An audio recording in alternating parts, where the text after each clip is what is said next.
For centuries, the Waldensians had been a beacon of light shining amidst the prevailing darkness. Faithfully, they preserved God's word and worked tirelessly to share it throughout Europe.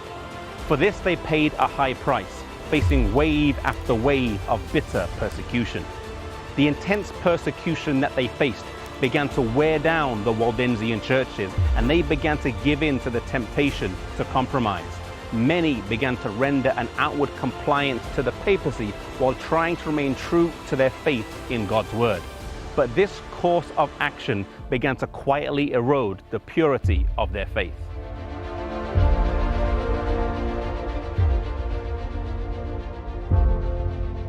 Around this time of crisis, the Waldensians got word of the Reformation that was beginning to take root throughout Europe.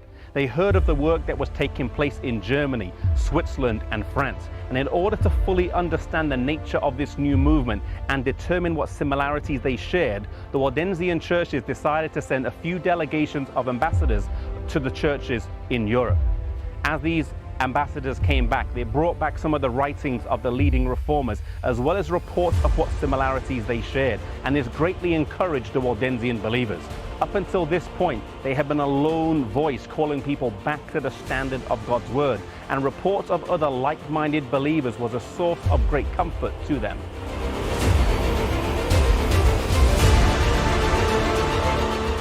The leaders of the Waldensian churches then decided to convene a synod with representatives from the Protestant churches so they could meet with the leaders of the Waldensian churches to discuss their beliefs and further determine the relationship that the Waldensians would have with the Reformation as a whole.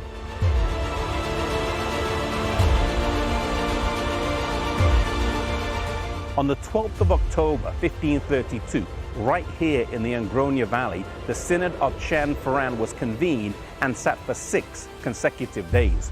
One of the most significant decisions that was made was the resolution to translate and print the entire Bible into the French language, and the Waldensian churches raised the funds for this endeavor. The work was then undertaken by Calvin and his cousin Oliverton and was completed in 1535.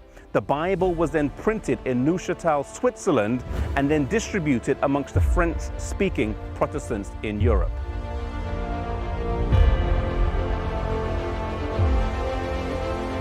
Some of the commonalities shared between the two churches was a rejection of decidedly papal institutions such as the Mass, confession, the celebration of feasts, the worship of saints, the celebration of Lent, the observance of the lenticular fast, and prayers for the dead.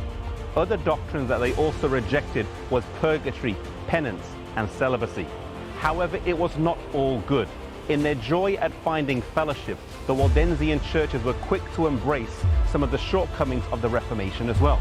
Whilst the Reformation of the 16th century was a decided step in the right direction, it did not bring about a complete restoration of biblical truth. In some areas of belief and doctrine, the Waldensians made compromises that represented a step backwards as they found fellowship with the Reformation.